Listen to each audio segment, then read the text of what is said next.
د احزاب مبارکه سوره چې د قرآن عظیم الشان 33مه سوره ده په مدینه منورې کې را نازله شوې ده.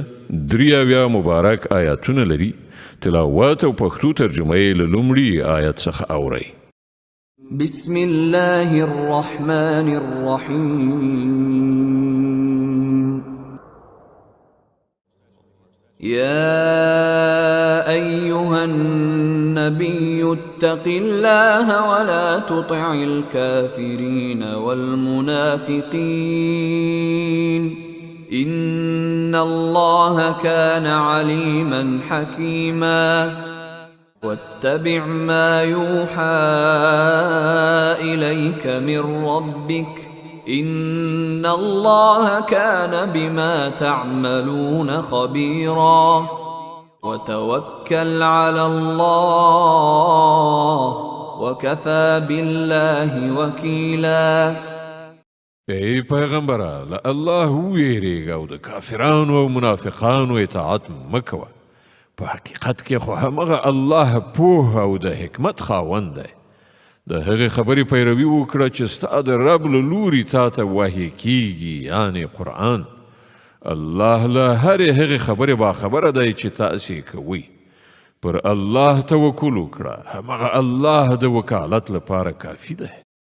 ما جعل الله لرجل من قلبين في جوفه وما جعل أزواجكم اللائي تظاهرون منهن أمهاتكم وما جعل أدعياءكم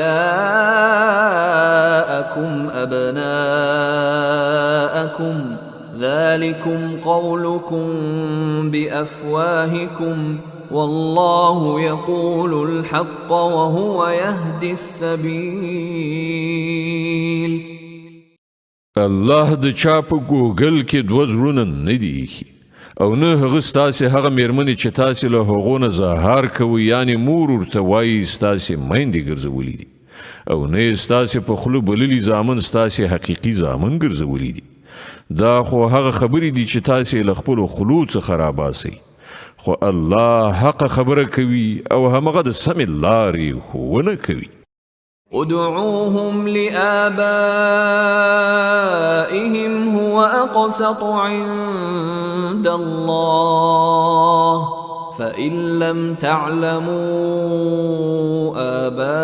آباءهم فإخوانكم في الدين ومواليكم وليس عليكم جناح فيما أخطأتم به ولكن ما تعمدت قلوبكم وكان الله غفورا رحيما.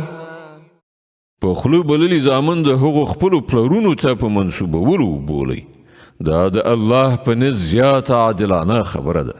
او که تاسې ته معلومه نه وي چې د هغو پلرونه څوک دي، نو هغوی ستاسې دیني ورونه او ملګري دي. په ناپوهۍ سره که تاسې کومه خبره وکړئ، پر هغې باندې تاسې نه نیول کیږئ، مګر په هغې خبرې باندې ارومرو نیونه شته چې تاسې له زړه نه د هغې اراده وکړئ. الله بخونکی او مهربان دی. النبي أولى بالمؤمنين من أنفسهم وأزواجه أمهاتهم وأولو الأرحام بعضهم أولى ببعض في كتاب الله من المؤمنين والمهاجرين إلا أن تفعلوا إلى أوليائكم معروفا كان ذلك في الكتاب مسطورا. بیشک پیغمبر خود مؤمنانو لپاره د هغو له خپله ځانه ګران دی او د پیغمبر میرمنې د هغو میندې دي. خو د الله د کتاب له مخې د عامو مؤمنانو او مهاجرینو په پرتله خپلوان یو له بله زیات حقدار دي. البته که له خپلو ملګرو سره تاسې څه ښېګڼه کول غواړئ نو کولای شئ. دغه حکم په الهي کتاب کې لیکل شوی دی. وَإِذْ أَخَذْنَا مِنَ النَّبِيِّينَ مِيثَاقَهُمْ وَمِنْكَ وَمِنْ نُوحٍ وَإِبْرَاهِيمَ وَمُوسَى وَعِيسَى ابْنِ مَرْيَمَ وَأَخَذْنَا مِنْهُمْ مِيثَاقًا غَلِيظًا لِيَسْأَلَ الصَّادِقِينَ عَنْ صِدْقِهِمْ وَأَعَدَّ لِلْكَافِرِينَ عَذَابًا أَلِيمًا. او ای پیغمبره هغه ژمنه او پیمان په یاد ولره چې موږ له ټولو پیغمبرانو څخه اخیستی دی، له تا څخه هم او له نوح، ابراهیم، موسی او عیسی ابن مریم څخه هم له ټولو نه موږ پخه ژمنه اخیستې ده تر څو چې له رښتینو خلکو څخه د هغو پروردګار د هغوی د رښتینولۍ په باب پوښتنه وکړي او د کافرانو لپاره خو هغه دردناک عذاب تیار کړی دی. يا أيها الذين آمنوا اذكروا نعمة الله عليكم إذ جاءتكم جنود فأرسلنا عليهم ريحا وجنودا لم تروها وكان الله بما تعملون بصيرا. ای مؤمنانو د الله هغه پیرزوینه در په زړه کړئ چې همدا اوس هغه پر تاسې کړې ده. کله چې لښکرو پر تاسې یرغل وکړ نو موږ په هغو یو سخت طوفان ولیږه او داسې پوځونه مو ولېږل چې ستاسې په نظر نه راتلل. الله هغه هر څه لیدل چې تاسې په دې وخت کې کول. إذ جاءوكم من فوقكم ومن أسفل منكم وإذ زاغت الأبصار وبلغت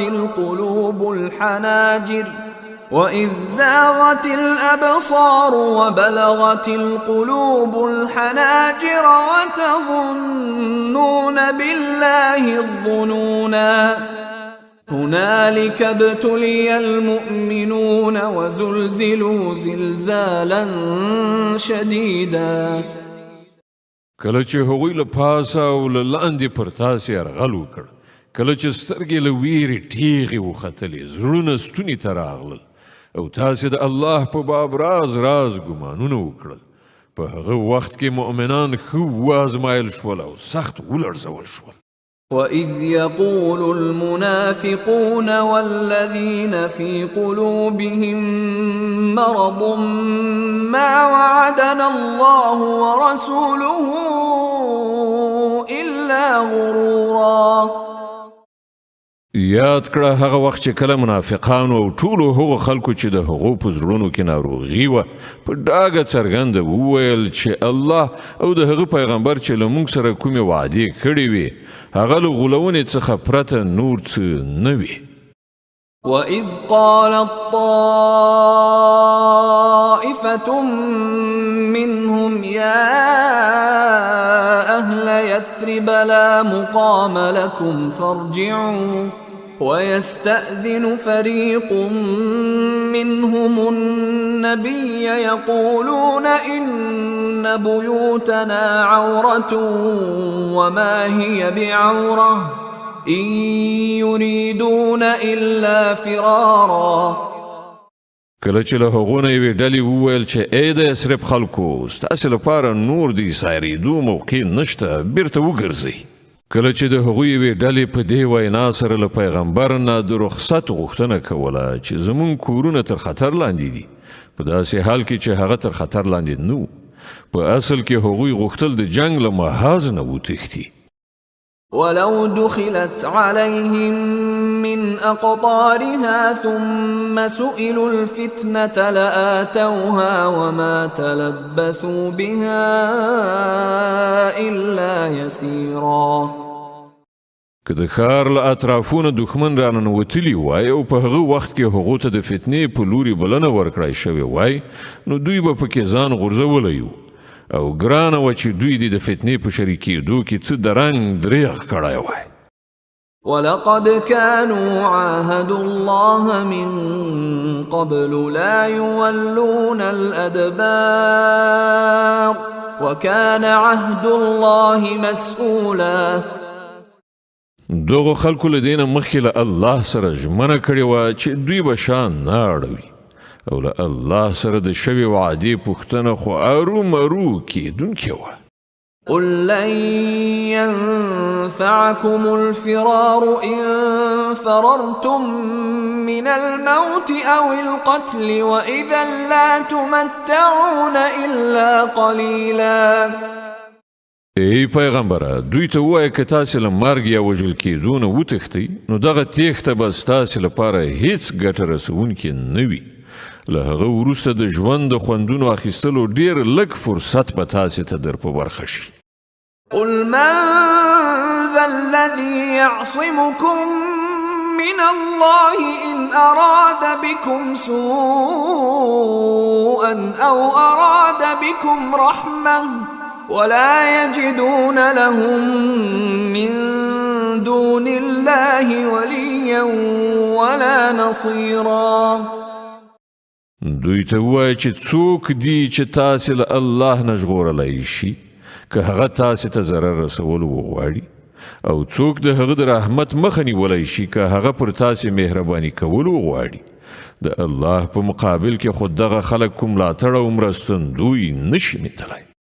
قد يعلم الله المعوقين منكم والقائلين لإخوانهم هلم إلينا ولا يأتون البأس إلا قليلا. الله له تاسې نه هغه کسان ښه پیژني چې د جنگ په کار کې خنډونه اچوونکي دي او خپل اورونو ته وایي چې راشئ زموږ خواته او دوی په جنگ کې برخه نه اخلي مګر تش په نامه.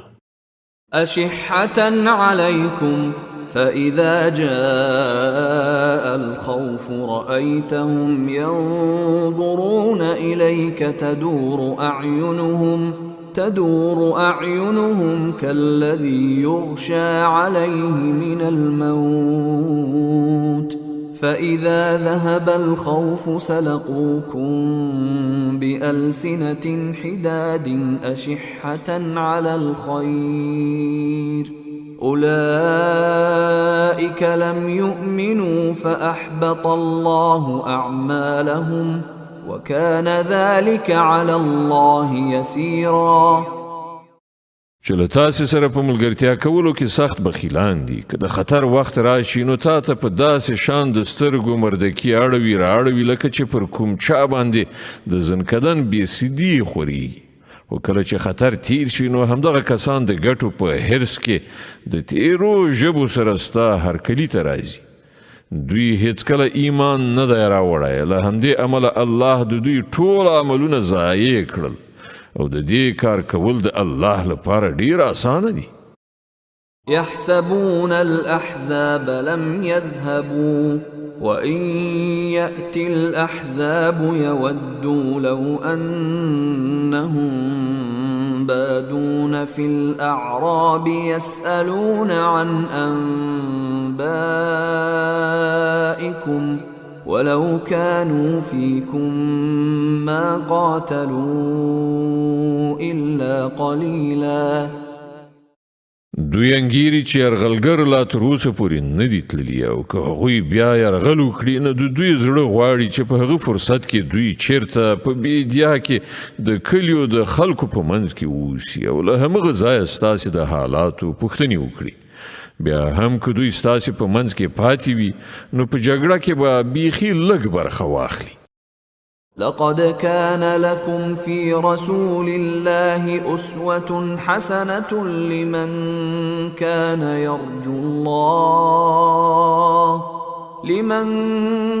يرجو الله واليوم الآخر وذكر الله كثيرا. په حقیقت کې ستاسې لپاره د الله په پیغمبر کې د نیکۍ یوه خورا غوره نمونه وه د هر هغه چا لپاره چې د الله او د آخرت د ورځې هیله من وي او الله ډیر یادوي هغوی. ولما رأى المؤمنون الأحزاب قالوا هذا ما وعدنا الله ورسوله وصدق الله ورسوله وما زادهم إلا إيمانا وتسليما. او د ریښتینو مؤمنانو حال په هغه وخت کې دا و چې کله هغوی یرغلګر ولیدل نو ویې ویل چې دا هماغه څه دي چې الله او د هغه پیغمبر له موږ سره د هغه وعده کړې وه. د الله او د هغه د پیغمبر خبره بیخي رښتیا وه. دغه پیښې د هغو ایمان او اطاعت لا زیات کړل. من المؤمنين رجال صدقوا ما عاهدوا الله عليه فمنهم من قضى نحبه ومنهم من ينتظر وما بدلوا تبديلا ليجزي الله الصادقين بصدقهم ويعذب المنافقين إن شاء أو يتوب عليهم إن الله كان غفورا رحيما.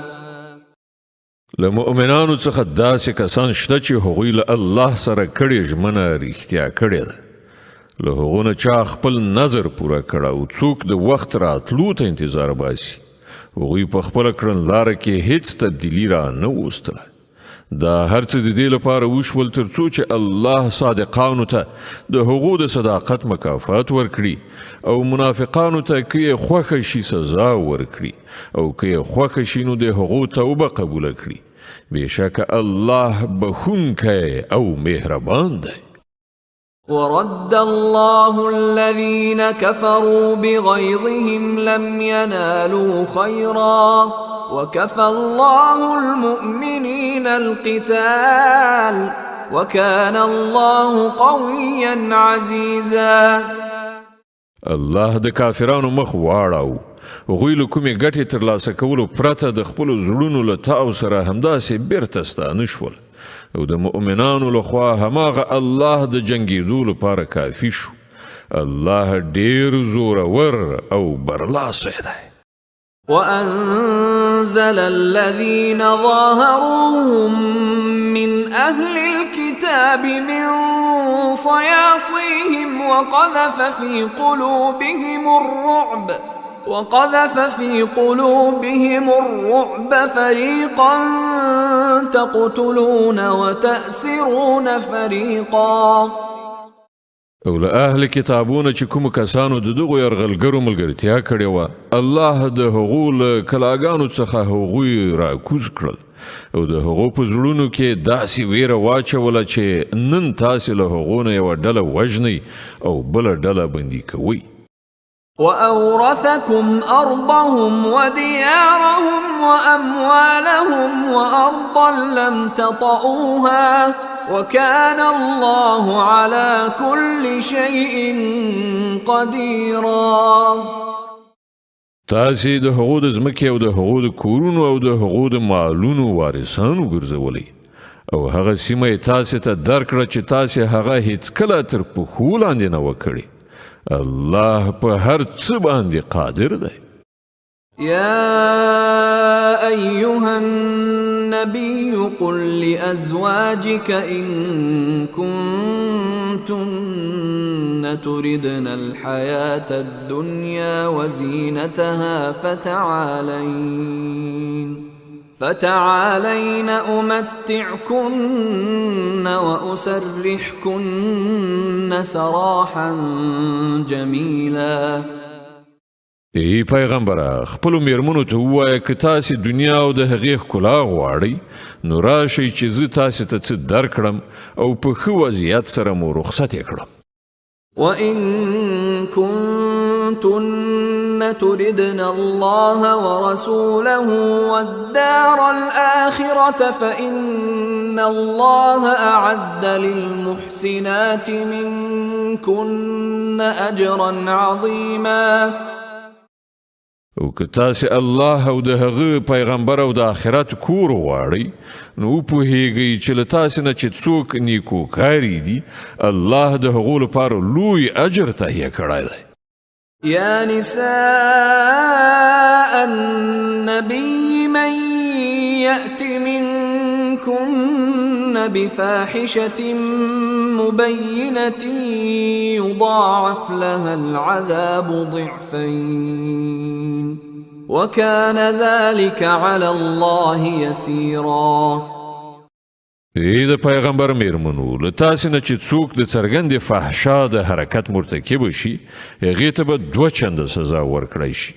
د الله لپاره دا ډېر اسانه کار دی. كن لله ورسوله وتعمل صالحا نؤتها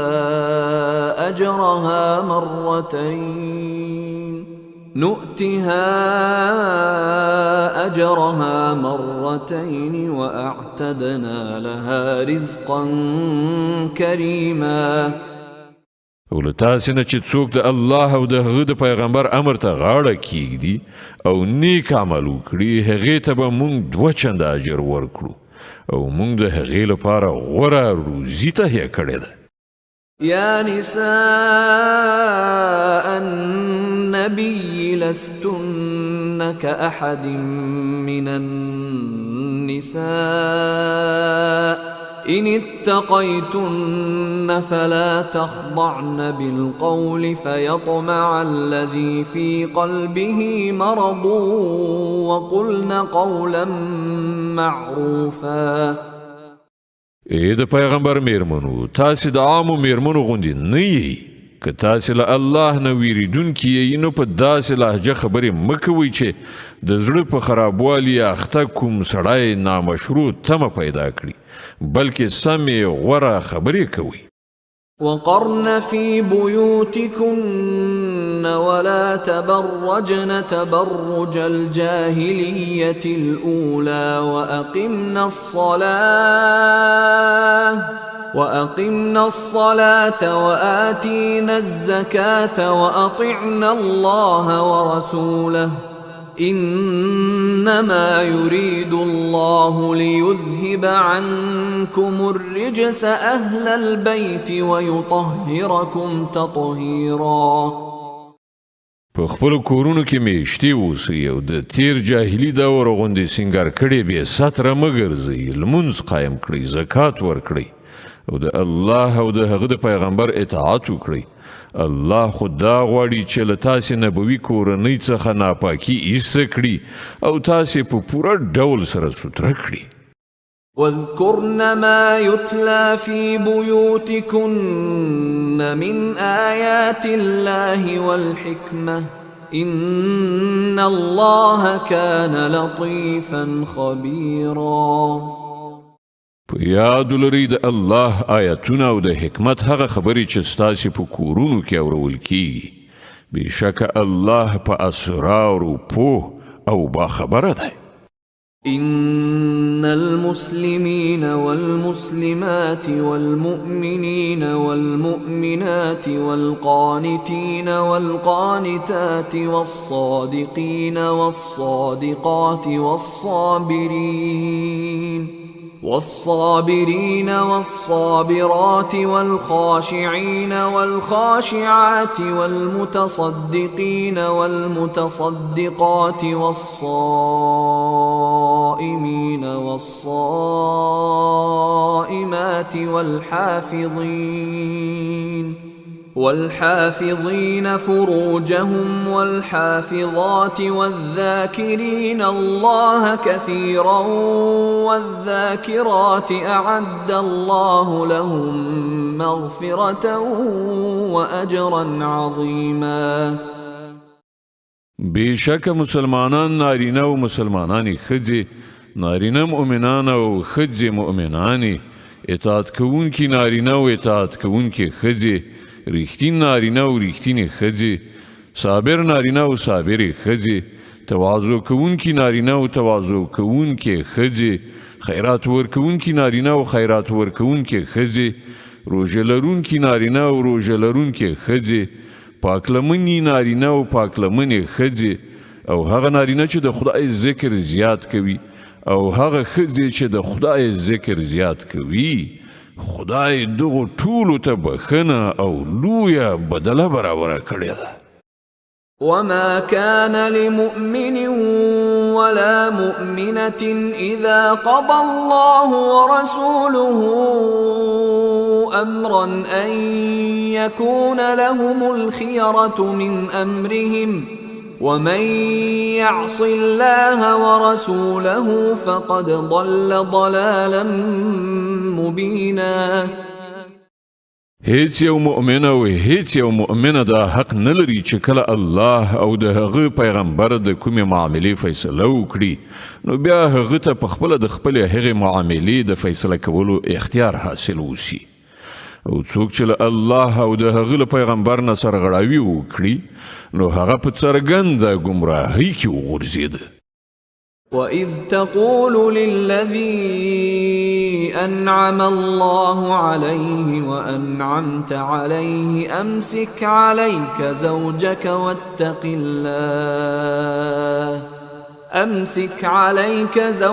وَاتَّقِ اللَّهَ وَتُخْفِي فِي نَفْسِكَ مَا اللَّهُ مُبْدِيهِ وتخشى الناس والله أحق أن تخشاه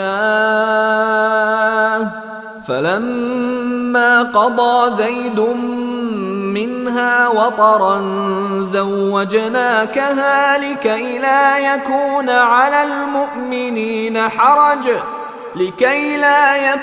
على المؤمنين حرج في أزواج أدعيائهم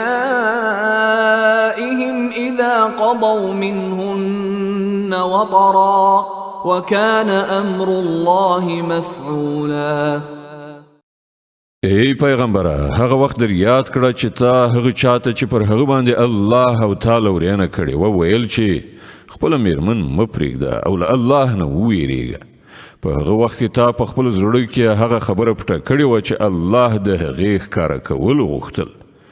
ته له خلکو نه ویرېدلې په داسې حال کې چې الله د دې زیات حقدار دی چې ته ورڅخه وویریږي.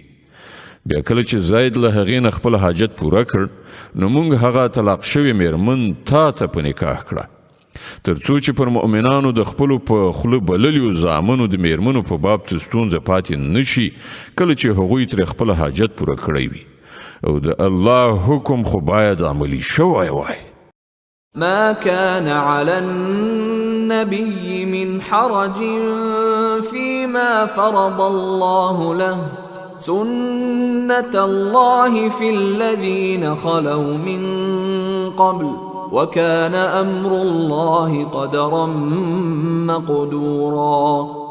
الذين يبلغون رسالات الله ويخشونه ولا يخشون أحدا إلا الله وكفى بالله حسيبا.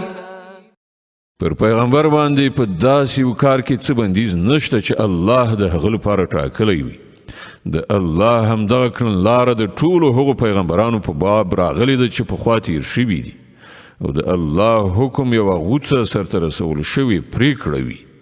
دا د الله کړنلاره ده د هغو خلکو لپاره چې د الله پیغامونه رسوي او له همغه څخه ویریږي او له یو خدایه پرته له بل هیچا نه نه ویریږي او د محاسبې لپاره هم دا الله کافي دی. ما كان محمد أبا أحد من رجالكم ولكن رسول الله وخاتم النبيين وكان الله بكل شيء عليما. ای خلکو، محمد ستاسې له نارینه‌وو څخه د هیچا پلار نه دی مګر هغه د الله پیغمبر او خاتم النبیین دی او الله د هر شي علم لرونکی دی. يا أيها الذين آمنوا اذكروا الله ذكرا كثيرا وسبحوه بكرة وأصيلا. اے مؤمنانو، الله ډیر ډیر یادوي او سهار او ماښام د هغه تسبیح کوونکي اوسئ. هو الذي يصلي عليكم وملائكته ليخرجكم من الظلمات إلى النور وكان بالمؤمنين رحيما. هماغه ذات دی چې پر تاسې رحمت کوي او د هغه پرښتې ستاسې لپاره د رحمت دعا کوي تر څو چې هغه تاسې له تیارو نه رڼا ته راوباسي. هغه پر مؤمنانو ډیر مهربان دی. تحيتهم يوم يلقونه سلام وأعد لهم أجرا كريما. يا أيها النبي إنا أرسلناك شاهدا ومبشرا ونذيرا وداعيا إلى الله بإذنه وسراجا منيرا. په کومه ورځ چې هغوی له هغه سره یو ځای شي د هغو هرکلی به په سلام سره وي او د هغو لپاره الله د عزت اجر برابر کړی دی. ای پیغمبره، مونږ ته په داسې شان لیږلی چې شاهد او زیری ورکوونکی او ویرونکی او د الله په اجازه د هغه لوري ته بلونکی او بله ډیوه مو وګرځولې.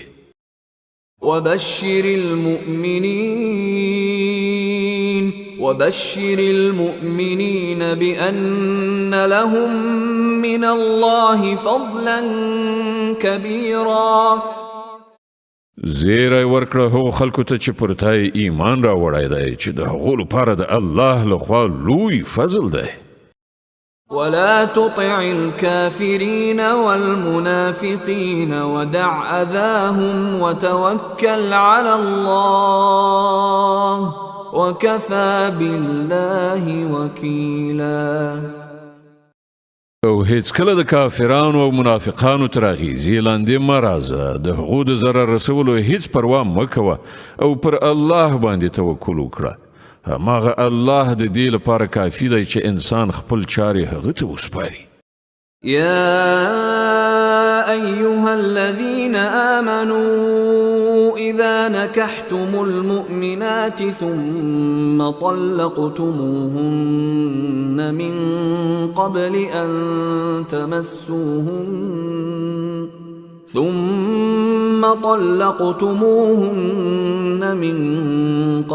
أن تمسوهن فما لكم عليهن من عدة تعتدونها فمتعوهن وسرحوهن سراحا جميلا.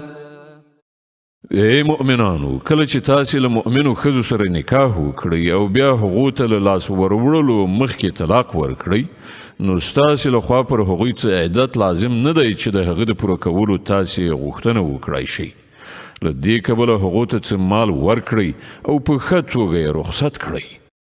يا أيها النبي إنا أحللنا لك أزواجك اللاتي آتيت أجورهن وما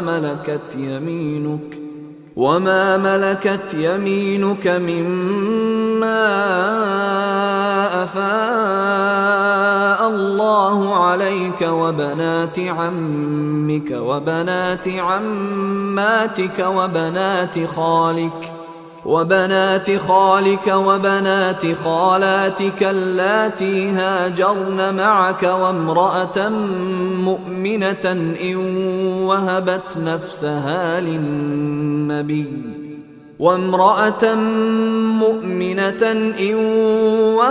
نفسها للنبي إن أراد النبي أن تنكحها خالصة لك من دون المؤمنين قد علمنا ما فرضنا عليهم في أزواجهم وما ملكت أيمانهم لكي لا يكون عليك حرج وكان الله غفورا رحيما. ای پیغمبره مونږ ستا لپاره ستا هغه میرمنې حلالې کړي دي چې تا د هغو مهر ادا کړی دی او هغه ښځې چې د الله له درکړی شوو وینځو نه ستا تر ملکیت لاندې راشي او ستا هغه د ترو لوڼې د ترور لوڼې د ماما لوڼې د توړۍ لوڼې چې هغوی له تا سره هجرت کړی دی او هغه مؤمنه ښځه چې هغې خپل ځان د پیغمبر لپاره سپارلی وي که پیغمبر له هغې سره نکاح کول وغواړي. دا رعایت په ځانګړي ډول ستا لپاره دی د نورو مؤمنانو لپاره نشته. مونږ ته معلومه ده چې مونږ پر عامو مؤمنانو د هغو د میرمنو او وینځو په باب کوم حدود وضع کړي دي.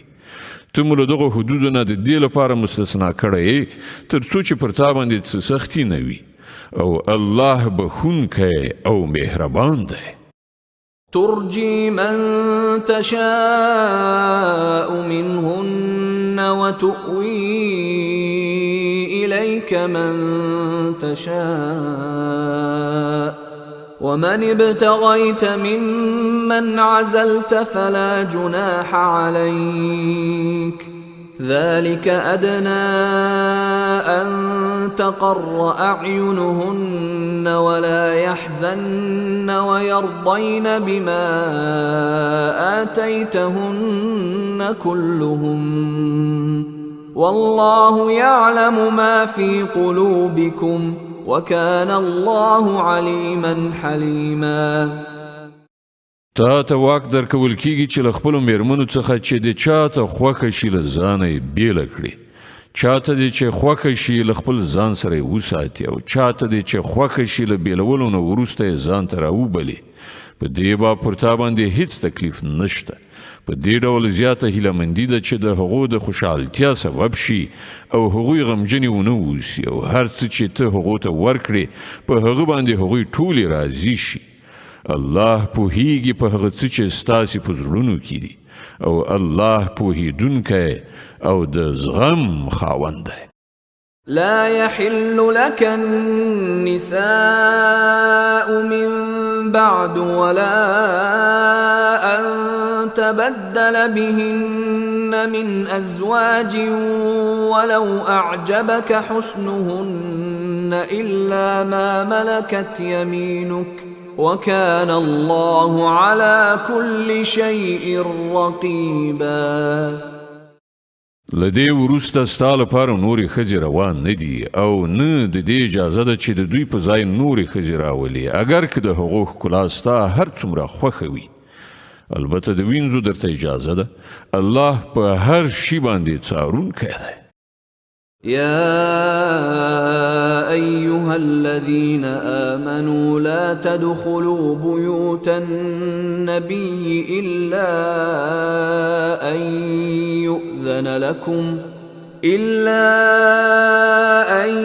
يؤذن لكم إلى طعام غير ناظرين إناه ولكن إذا دعيتم فادخلوا فإذا طعمتم فانتشروا ولا مستأنسين لحديث إن ذلكم كان يؤذي النبي فيستحيي منكم والله لا يستحيي من الحق وإذا سألتموهن متاعا فاسألوهن من وراء حجاب ذلكم أطهر لقلوبكم وقلوبهن وما كان لكم أن تؤذوا رسول الله ولا أن تنكحوا أزواجه من بعده أبدا إن ذلكم كان عند الله عظيما. ای مؤمنانو د پیغمبر کورونو ته به اجازه مننه وزي مو د خوراک په وخت کې غلی غلی کتون کې ووسی خو که تاسو خوراک ته وبلل شي نو ارومرو راشي خو کله چې خواړه وخورئ نو خوار شي په خبرو کولو مه بوختیږئ ستاسو دغه حرکتونه پیغمبر ته تکلیف ورکوي خو هغه د حیا له امله څه نه وایي او الله د حق خبرې په بیان شرم نه کوي د پیغمبر له میرمنو څخه که تاسې څه غواړئ نو د پردې تر شا یې وغواړئ دا ستاسې او د هغو د زړونو د سپېڅلتیا لپاره ډیره مناسبه کړنلاره ده ستاسې لپاره دا هیڅکله روا نه ده چې د الله پیغمبر ته تکلیف ورکړئ او نه دا روا ده چې له هغه نه وروسته د هغه له میرمنو سره نکاح وکړئ دا د الله په نزد ډیره ستره ګناه ده إن تبدوا شيئا أو تخفوه فإن الله كان بكل شيء عليما تاسې که څه خبره ښکاره کړئ یا یې پټه کړئ الله ته د هرې خبرې علم دی لا جناح عليهن في آبائهن ولا أبنائهن ولا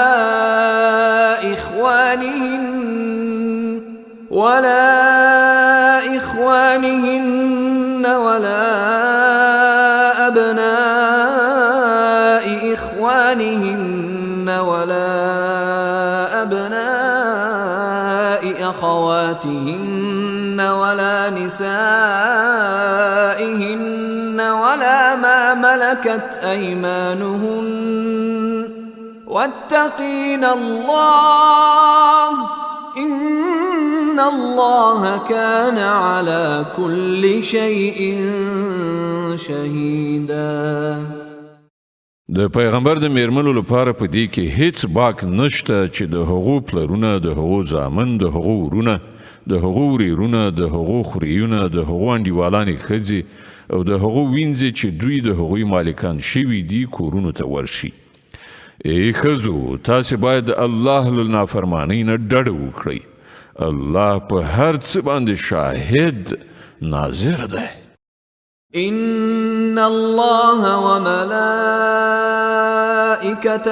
يصلون على النبي يا أيها الذين آمنوا صلوا عليه وسلموا تسليما الله او د هغه پرښتې پر پیغمبر باندې درود وایي ای مؤمنانو تاسې هم پر هغه درود او سلام وایي إن الذين يؤذون الله ورسوله لعنهم الله في الدنيا والآخرة وأعد لهم عذابا مهينا کوم خلق چې الله او د هغه پیغمبر ته اذیت رسوي پر هغو باندې په دنیا او آخرت کې الله لعنت کړی دی او د هغو لپاره یې رسوا کوونکی عذاب تیار کړی دی والذين يؤذون المؤمنين والمؤمنات بغير ما اكتسبوا فقد احتملوا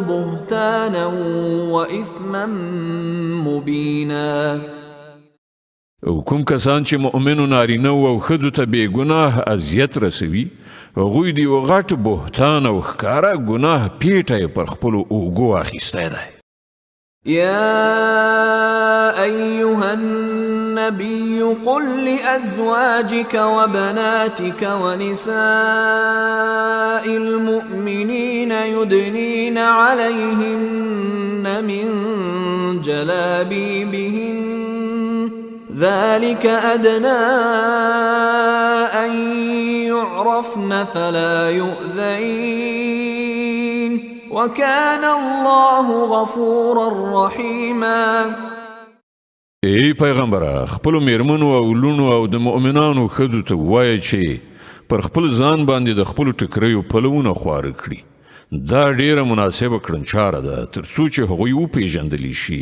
او ونه ځورولی شي الله تعالی بخونکی او مهربان دی لئن لم ينته المنافقون والذين في قلوبهم مرض والمرجفون في المدينة لنغرينك بهم ثم لا يجاورونك فيها إلا قليلا. که منافقان او هغه خلک چې د هغو په زړونو کې فساد دی او هغه کسان چې په مدینه کې د احساس پارونکو افواهاتو خپرونکي دي له خپلو حرکتونو څخه لاس وانخلي، نو موږ به د هغو په خلاف مبارزې لپاره تاره پاڅو. بیا به هغوی په دې ښار کې په ډیره مشکله ستا تر څنګه واوسېدی شي. ملعونين أينما ثقفوا أخذوا وقتلوا تقتيلا سنة الله في الذين خلوا من قبل ولن تجد لسنة الله تبديلا. پر هغو به له هرې خوا د لعنت ورښت وي، هر چیرته چې ومندل شي وبنیول شي او په بده توګه به ووژل شي. دا د الله کړنلاره ده چې د دغسې خلکو په باب له پخوا نه را روانه ده او ته به د الله په کړنلاره کې هیڅ تبدیلي ونه مومي. يسألك الناس عن الساعة قل إنما علمها عند الله وما يدريك لعل الساعة تكون قريبا. خلق لتانه پوښتنه کوي چې د قیامت ساعت به کله راشي، ووایه د هغه علم خو یوازې الله ته دی. ته څه خبرې ښایي چې هغه ډیر رانږدې شوی وي. إن الله لعن الكافرين وأعد لهم سعيرا خالدين فيها أبدا لا يجدون وليا ولا نصيرا. په هر حال دا یقیني خبره ده چې الله پر کافرانو لعنت کړی دی او د هغو لپاره یې لمبه شوی اور تیار کړی دی چې په هغه کې به هغوی د تل لپاره اوسیږي. کوم ملاتړ او مرستندوی به ونه مومي. يوم تقلب وجوههم في النار يقولون يا ليتنا أطعنا الله وأطعنا الرسولا وقالوا ربنا إنا أطعنا سادتنا وكبراءنا فأضلونا السبيلا. په کومه ورځ چې د هغو مخونه په اور باندې واړول شي، په هغه وخت به هغوی وایي چې کاشکې موږ د الله او پیغمبر اطاعت کړی وای، او به وایي ای زموږ پروردګاره، موږ د خپلو سردارانو او خپلو مشرانو اطاعت وکړ او هغوی موږ له سمې لارې نه بې لارې کړو. ربنا آتهم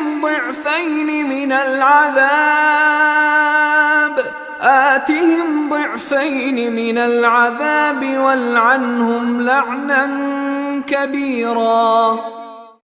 ای پروردگاره، هغو ته 2 چنده عذاب ورکړه او پر هغو سخت لعنت وکړه.